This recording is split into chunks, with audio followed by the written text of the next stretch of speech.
রেণু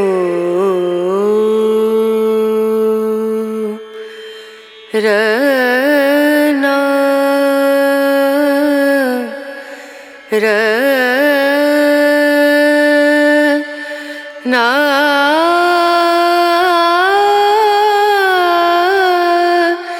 না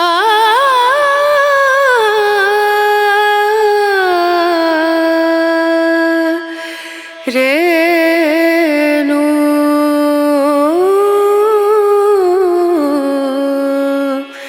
রে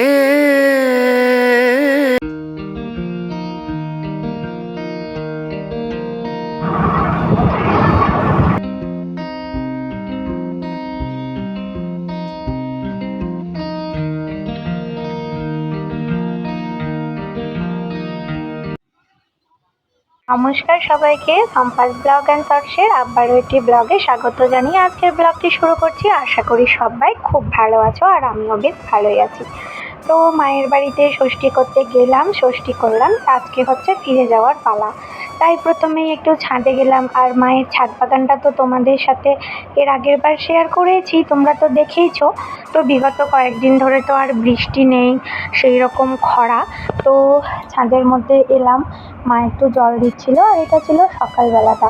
তো এখানে দেখো অ্যালোভেরার গাছগুলো সত্যি খুব সুন্দর হয়েছে, আর আমি 4-5টা অ্যালোভেরা কেটে নিলাম, কারণ আমার ছাদের অ্যালোভেরাগুলোর পরিস্থিতি কিন্তু একদম ভালো না। আর এখানে দেখো কিছু বেদানা গাছ, কিছু টগর গাছ, আর এখানে আছে ক্যাকটাস ফুলের গাছ, জবা ফুলের গাছ। যাই হোক, তোমরা তো সবই জানো, সবই দেখেছো। তো বাগানটা একটু ঘুরে ঘুরে নিচ্ছিলাম, বেশ ভালোও লাগছিল। আর সকালবেলার ওয়েদারটা কিন্তু বেশ ভালোই ছিল, আর সকাল থেকে হালকা হালকা ঝিরিঝিরি বৃষ্টিও পড়ছিল।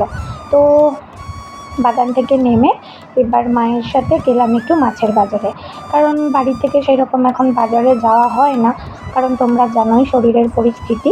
আর মাদের এখানে একদম বাড়ির সামনে মোড়ের উপরে বাজার লাগে, মানে 2 পা হেঁটেই, মানে বাড়িতে ভাত বসিয়ে কিন্তু মাছ সবজি নিয়ে আসা যাবে। তাই মাকে বললাম চলো আজকে আমিও যাব, কারণ ইদানিং আমার মাছ খেতে কিন্তু ভীষণ ভালো লাগছে। তো মাছ প্রায় শেষের দিকে, কেননা ষষ্ঠীর দিন থেকেই মাছ বিক্রি হচ্ছে, আর অনেকেই আমাদের মতো ষষ্ঠীর দিনে মাছ মাংস খায় না, এই জন্য ঝাড়া ফাড়া হয়ে গেছিলো। আর এখানে দেখো বেশ কিছু মাছ ছিল, তো এখান থেকেই মাছগুলো নিয়ে নিয়েছিলাম। আর তারপরে কিছু সবজি নেওয়ার ছিল মায়ের, তো এখান থেকে কিছু সবজিও নিল। তো সবজির মধ্যে বিশেষ কিছু নয়, পেঁয়াজ, টমেটো, কাঁচা লঙ্কা, এগুলো একটু নিয়েছিল। আর দেখো মেয়েও এখানে দাঁড়িয়ে আছে, আর মাও ছিল, তাই আমিও একটু চুপি চুপি ভিডিওটা করে নিয়েছিলাম। এখনও জানো তো, এতদিন হয়ে গেল ইউটিউবে কাজ করছি, ভিডিও করছি, কিন্তু এখনও লোক সম্মুখে কিন্তু ক্যামেরা ধরতে অনেকটাই কিন্তু ইতস্তত বোধ লাগে। আর এখানে দেখো একটা বাট ঠাকুরের মন্দির, আর ওখানে কালী মন্দির। তো এই যে দেখো মায়ের হাতে মাছ, আর মেয়ের হাতে টমেটো, পেঁয়াজ, কাঁচা লঙ্কা। তো ও তো মায়ের একটা বান্ধবী বলতে পারো, মাকে ছাড়া তো একদম থাকতে পারে না, আর যখন ও মাকে দেখে তখন মনে হয় 1000 ভোল্টের কারেন্ট ওর মধ্যে চলছে। তো এই হচ্ছে ওদের দুইজনের বন্ধুত্ব। আর এখানে হচ্ছে বৌদি বসে বসে সব সবজিগুলো কাটছিল। তো এখানে আছে শাক, কারণ আমার এখন শাক খাওয়াটা খুব দরকার, এই জন্য শাক। আর এখানে কিছু ফ্রিজ থেকে সবজি বের করে হলো রাখা হয়েছে। আর এদিকে মা হচ্ছে রান্নার জোগাড়টা করছে। নিজে যতই রান্না করতে পারি, বা নিজে যতই ভালো মন্দ রান্না করে খেতে পারি বা রান্না জানি, তবুও কিন্তু মায়ের হাতের রান্নার স্বাদ কিন্তু অপূর্ব লাগে। তো এখানে আমিও একটু রান্নাতে হেল্প করছিলাম, কারণ আজকে আবার বাড়ি যেতে হবে, তাড়াতাড়ি করে খাওয়া দাওয়া শেষ করে বাড়ি যেতে হবে। তো এই জন্য মাকে বললাম যে মা একদম মাছটা কিন্তু মাখা মাখা করো। আর আমার মায়ের রান্না কিন্তু একদম হোটেলের রান্নার কিন্তু ফেল করে যাবে। তো খুব ভালোও লাগে মায়ের হাতের রান্নার। আমি যেটুকুটা ভাত খাই, ইদানিং এই গরমের জন্য তেমন ভাত খেতে পারি না, তো মায়ের হাতের রান্না হলে কিন্তু বেশ তৃপ্তি করে ভাতটা খাই। তো এখানে দেখো মশলাটাও কষিয়ে নিচ্ছে, আর বাইরে আবার ঝিরিঝিরি বৃষ্টিও পড়ছে। এবার মায়ের মন তো, মা হলো বারবার বলছে আজকে থেকে যা, আজকে থেকে যা, কিন্তু থেকে যেতে বললে তো আর থেকে যাওয়া যাবে না, তাই না? যেতেই হবে বাড়িতে, কেননা মেয়েটার পড়াশোনা আছে, এই কারণে যেতেই হবে। ও যখন ছোট ছিল তখন তো থেকেই যেতাম, কিন্তু এখন মেয়ের কথা ভেবে কিন্তু আর সেরকম থাকা হয় না। শুধু এই ষষ্ঠীটার জন্যই এসেছিলাম। তো মাছের ঝোলটা হয়ে গেছে। আর আজকে মাকে বলেছিলাম, মায়ের ফ্রিজে দেখলাম যে বেশ কিন্তু কাটুয়া ডাঁটা রয়েছে, লালগুলো নয়, সাদা কাটুয়া ডাঁটা। তো মাকে বললাম যে মা আমাকে একটু আম দিয়ে মাছের ডাঁটার টক করে দেবে? তো মা বললো যে ঠিক আছে, আম দিয়ে ডাঁটার টকটা করে দেবো। তো দেখো মাছের ঝোলটা হয়ে গেছে। আর এখানে কিন্তু কোনো রকম কাশ্মীরি লঙ্কার গুঁড়ো টুড়ো ছাড়াই কিন্তু রান্না হয়েছে। তার অপূর্ব হয়েছিল খেতে। আর এখানে দেখো কাটুয়া ডাঁটাগুলো আমিই কিন্তু কেটে দিয়েছি। আর মাকে আমি রেসিপিটা বলে দিচ্ছিলাম। আর এখানে দেখো কাঁচা আমও কেটে নিয়েছি। তো এখন আম তো পাকার মুখে, ওই জন্য আমটা একটু হলদে হলদে হয়ে গেছে। তো মা বললো যে তাহলে তুই একটু হেল্প কর। তো আমি বললাম ঠিক আছে, আমিও একটু হেল্প করবো। তো এখানে ওই যে সর্ষে, কাঁচা লঙ্কা আর রসুন বাটা দিয়ে কিন্তু এই ডাঁটার টকটা করা হয়েছিল। তো ডাঁটাগুলোকে এখন তেলের মধ্যে দিয়ে দেব। তো এইভাবে যদি ডাঁটার টক রান্না করা যায়, এক থালা ভাত কিন্তু খাওয়া যাবে। আর পাশে কিন্তু কিছু তেমন লাগবে না, আমার তো ভীষণ লাগে।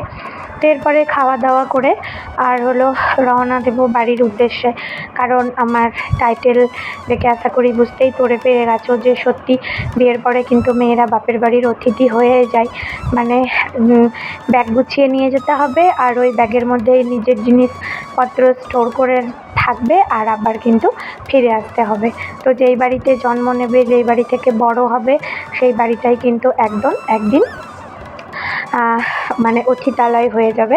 এটাই হচ্ছে মেয়েদের জীবনের কঠোর বাস্তব সত্য। তো এটা মানতেই হবে প্রতিটা মেয়েকে। আমিও একটা কন্যা সন্তানেরই মা।